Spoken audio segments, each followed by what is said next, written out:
No, I learned to breathe. My mother taught me to breathe.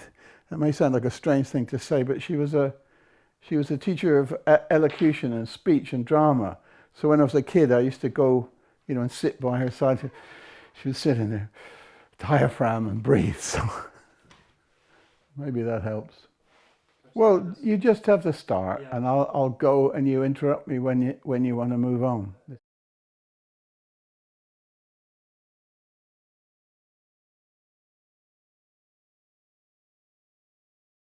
I would say that with 73, probably I would have got the first synthesizer and did some stuff with a trio of saxophone players, SOS, Mike Osborne and Alan Skidmore.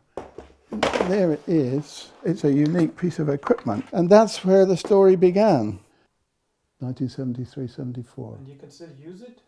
Yeah, it still works. The keyboard part is a bit antique, but this stuff is very useful. You could create loops with it, and I just tried to experiment and see what you could do, really. When I came to become a professional musician in London in the middle and end of the 1960s, the music, jazz music, improvising, was in a complete state of the avant-garde, in a sense, was the popular form of the music, with Albert Eicher, Coltrane, Mingus, free form.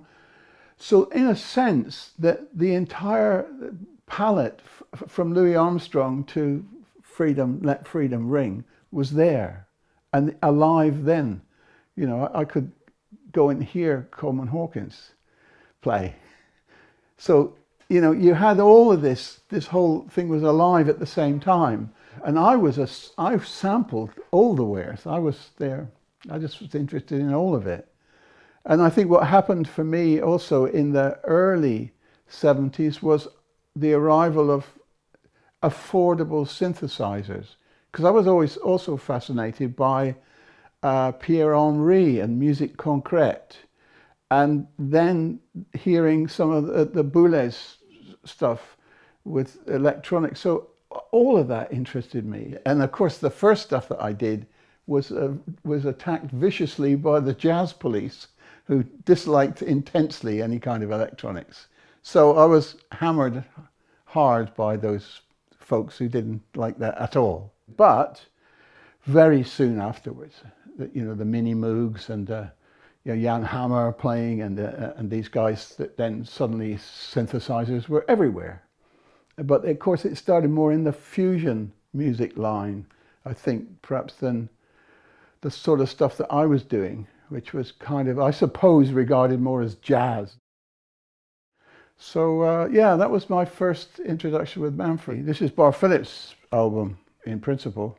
And we were working at that time with Stu and Dieter at the Paris Opera. And so this particular quartet we've been playing together quite a lot. And it was Bar's contact with Manfred that introduced this.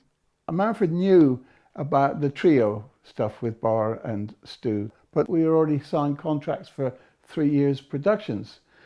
So that's what, and I think that otherwise, I think I might have recorded with Manfred earlier on. This was the first album on ECM, as it were, under my own name. And the choice to do it solo was, I think, I had done the early 70s, a record called Westering Home. And that was completely solo, just before synthesizers were available. And I did a lot of multi-tracking, reverse tape things, and playing duets, multi-tracking really, which was a novelty in a sense, in that up until that time, you went to a recording studio and you recorded in mono or stereo. And suddenly 4-track, 8-track, 16-track, 32-track, 64, suddenly all this was opening up, and that was fascinating. So I investigated that, and I know Manfred had heard that.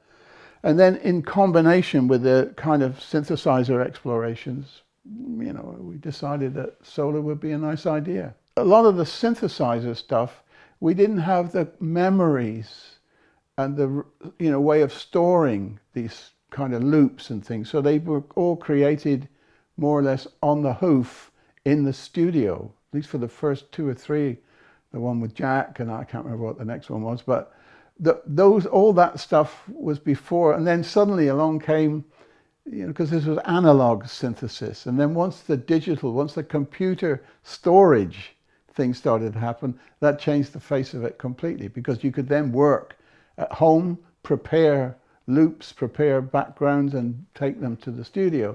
At this time, the only way to do it was to take all these synthesizers there, put them together, create something, and record.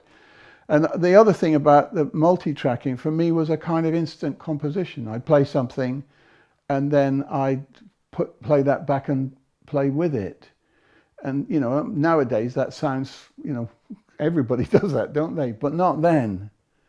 And that fascinated me, the fact that you could have 2 bass clarinets. Now that is a special sound, but the same person playing those 2 bass clarinets is yet another unique color, the way that they blend, So that's where that music comes from, and it's a kind of, if you like, an instant composition thing, different than playing alone, just solo, but that's not tough enough. I mean, let's face it.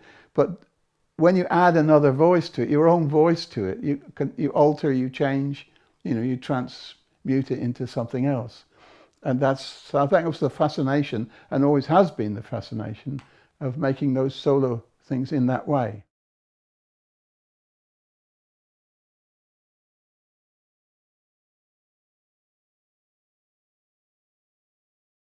I remember that. This was recorded in the old Talent studios just before they were going to break it down and move to Rainbow.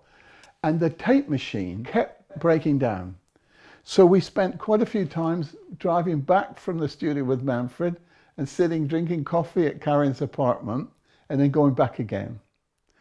And on the piece called Sunday Morning, which is quite a long piece, I had wanted to put orchestral bells, tubular bells, we call them orchestral bells. And by the time we finished the mixing, it was just about, and the tubular bells arrived, and it was freezing cold. It was so cold that the tubular bells would contracted with so the pitch was too high. We had to wait till the very end of the mixing and then add these bells. And they constructed using a microphone thing like this with the booms, 2 of these things, and hung the bells on them.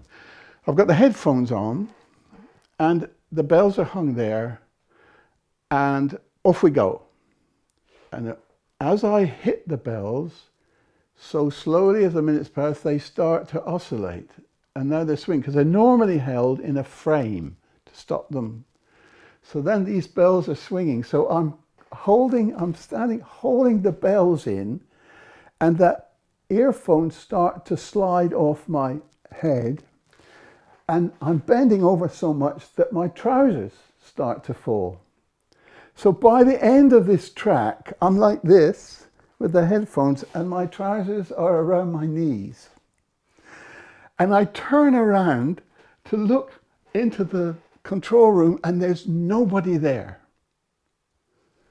Because Jan, Erik and Manfred are absolutely on the floor with laughter at me in my underpants there at the end of this thing. And they said, if only we had the video of it, this would be the video for the album.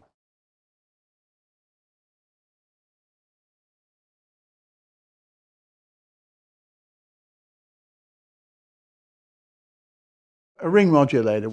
Well, the story behind that is very much Karin. She was invited by Don Ellis to go to Hollywood and sing with his band. She did. She recorded some tracks, and she there met Tom Oberheim, who was an electronics and a synthesizer designer, produced some very famous synthesizers, and she got a ring modulator, which is a voice, which is a technical thing, combines 2 signals together and creates sum and difference tones. And she brought it back and started to work with electronics. And that's part of the reason that I got together with her back in those days. Just 2 venturers exploring in electronics. Withholding pattern. That has holding patterns 1 and 2. This was an advance on where two of those machines that you saw earlier were linked together to form one mega synthesizer. And so I could link the two of them together into two different things. And I think holding pattern 2, or 1, whichever one is complete, is just these two synthesizers. And the other pattern is exactly that, with me playing on top of it. In a way, Manfred was, particularly in these processes, very, very helpful to me. Not perhaps actually with the synthesizer things, but particularly with this multi-tracking. You know, there are many pieces here, I don't know which ones, but where I'm playing 2 or 3 tracks with different instruments.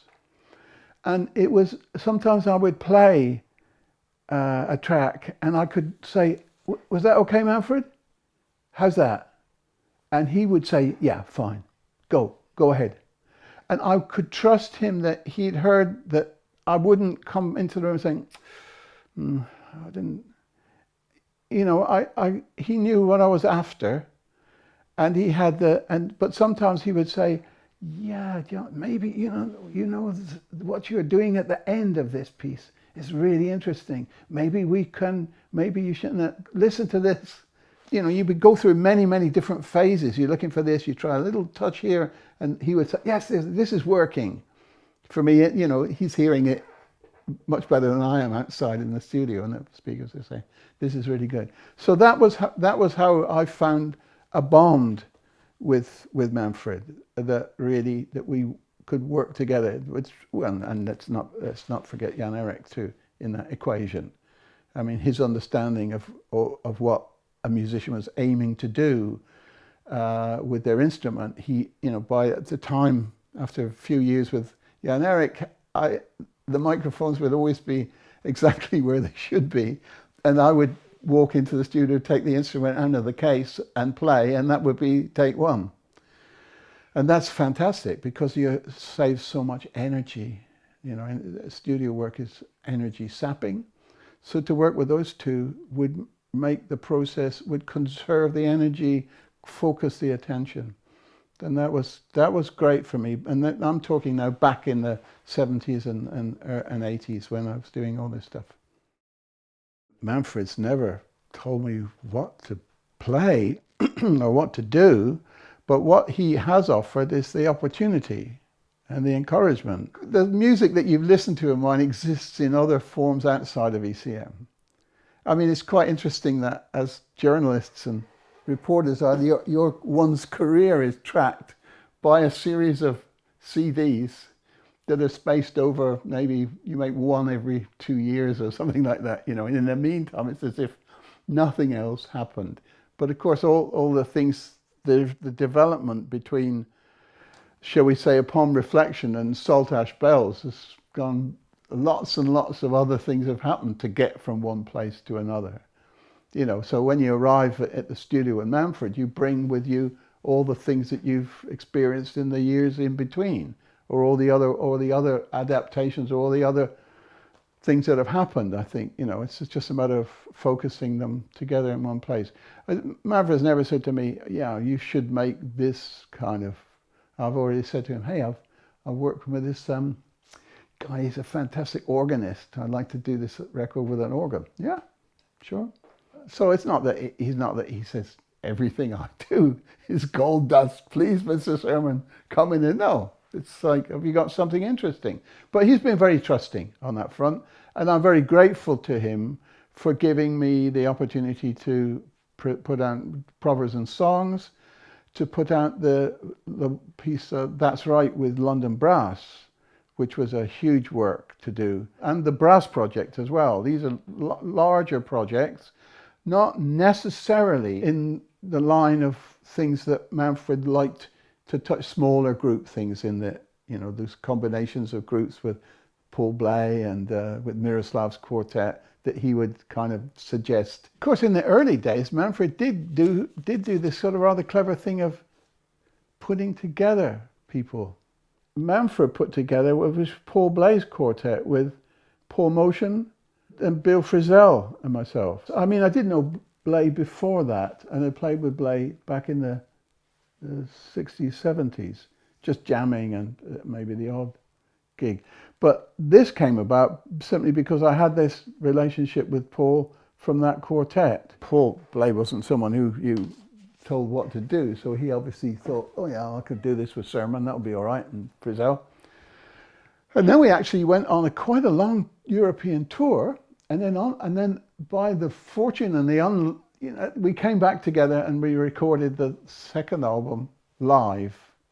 After being live, we came into the studio and we played as we'd been playing, which was more or less free improvisation. And I think it's a great record. It sounds so together at times. It looks as if, you know, we've organized themes and everything, but it wasn't. It was very, and I enjoyed playing with Bill a lot. He's also has a good lyricism, so we kind of fitted nicely together, and the two Pauls were locked tightly, and so we didn't miss the bass at all with that. With the memories and the samplers and everything that came into play, it kind of changed the game such a lot that, you know, the kind of danger went out of it. There wasn't the sense of adventure. So I think for a long time I really thought that's done. I can create those things and till the cows come home, if you like. But by then I wanted to do other stuff by the time we got into the 90s. And I was already interested in choral music and I was exploring other avenues, I think, really. But then I was messing around here in this studio and Karin said, have you thought about doing another solo record? And then by that time my son Ben worked as a sound engineer with me for many years. He came over for a while and said, well, yeah, you know, Dad, you know, you could do this. Listen, we can do this kind of thing now with the... So we put some other stuff together and I said to Manfred, well, what do you think? And that's Saltash Bells. Manfred's idea, I think, at the beginning, and the concept that he really wanted to hear every detail of what the Bill Evans trio were doing. You know, not just some chatter over the top of it, but wanted, you know, to treat it like chamber music. And that, in a sense, has been great.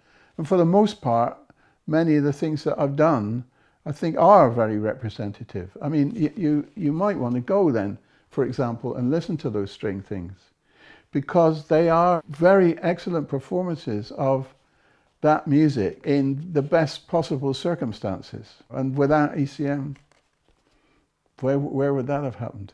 It was Evan Parker who said to me years ago, this is a funny thing that, you know, we're improvisers and yet we make records, you know, and the point about being like free improvisers is that every time is an important and a new experience. So there's nothing more special about Wednesday the 13th of May when you made this recording and Tuesday the 12th when you did a really fantastic gig with so it's something that's, you know, we should feel blessed that there are ways of you know, to use the word in both senses, of recording the work that we do. For me, that music is always in flux, in change.